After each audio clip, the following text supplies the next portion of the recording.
Hey everybody, welcome to my channel. It's been quite some time since I uploaded anything to this channel, but I thought there couldn't be a better game to revive it with than the one playthrough I started many years ago.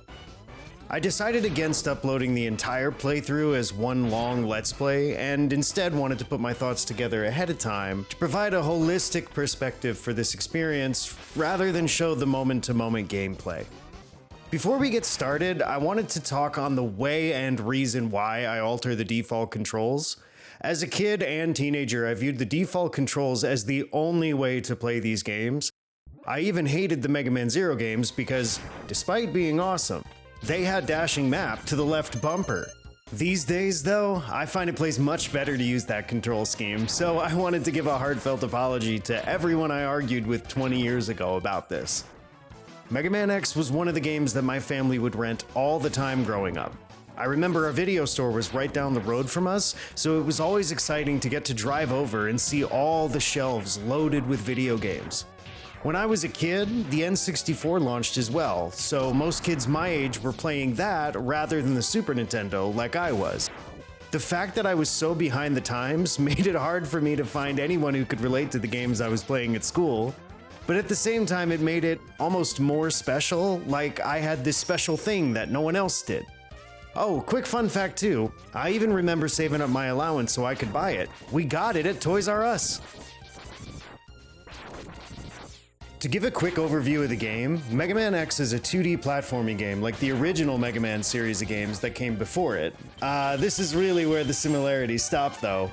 Mega Man X added the abilities of dashing, climbing, and sliding down walls, and expanded the stages out to be one long linear stage rather than the small obstacle course, square box layouts that the stages consisted of throughout the classic series. The increased and expanded movement abilities that X has makes running through the stages an absolute blast, especially on replaying. Once you really get a stage nailed down and find what works, you can play through and beat one every few minutes to charge through the rest of the game. In addition, you can challenge yourself to perform different runs like no boots, no specials, reverse boss order, etc. to spice up runs on repeated playthroughs. Some stages also change once certain Mavericks are taken down. A couple of examples: defeating Chill Penguin causes the Magma and Flame Mammoth stage to freeze over, allowing us to grab new collectibles, or how beating Launch Octopus causes Sting Chameleon stage to be flooded, making this heart tank obtainable. In my current day-to-day life, I don't have much time to dedicate to gaming, so I rely on cozy and familiar experiences like this one whenever I need a quick burst of good old-fashioned fun. Now, as far as the story goes, this is a Super Nintendo game. And I mean that in the nicest way. It's extremely basic, with limited cutscenes and characters, but regardless, I believe it still manages to tell a compelling and interesting story. During the first level, one of the major villains of the game hops out of his spaceship and proceeds to kick the hell out of you. Once defeated, he grabs you and holds you up to tear you apart, but is ambushed and severely damaged by a charged shot from Zero coming in from off the screen. Zero is portrayed as a higher-ranking Reploid than X, and is someone X clearly looks up to from the dialogue they share.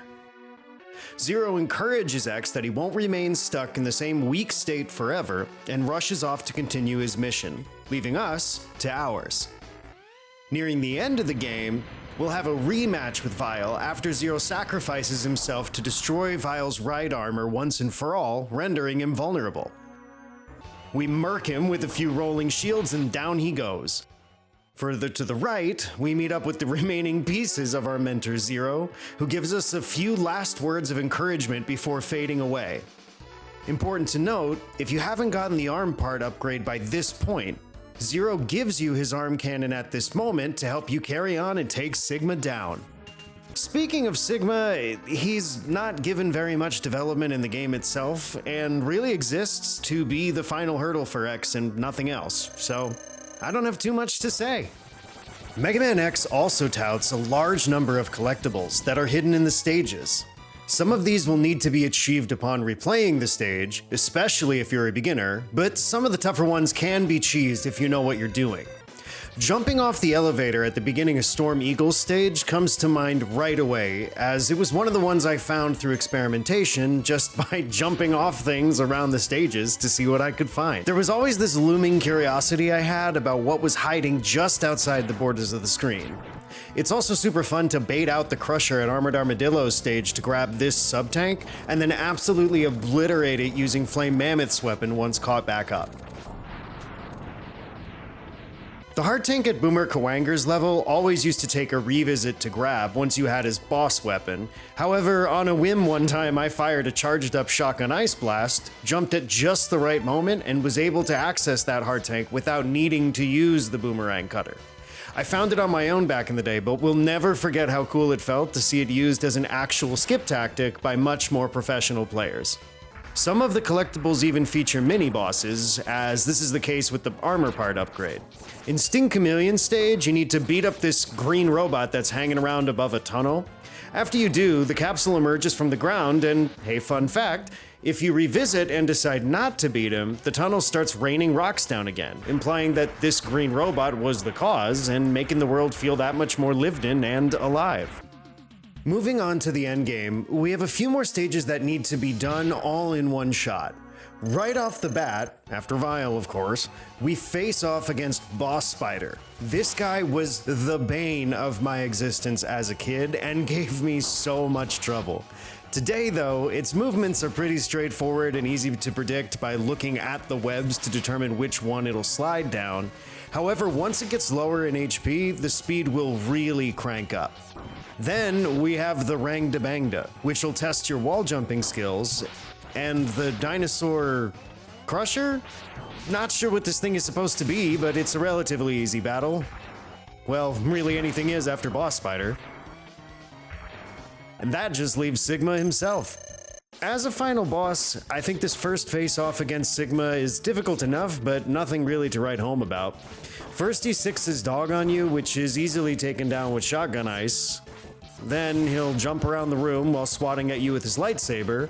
Once again, he can be cheesed in this form and taken down very easily with the electric spark shot. After that, he'll slip into his full armor and attack you with various beams and shots from the mouth and try to smack you around with his claws. This guy hits really hard, so it's definitely advisable to utilize the good old caterpillar from the walls trick to quickly replenish those sub-tanks so you can head in with 4 fully charged ones. A few rolling shields to the head should do the trick, and that's that.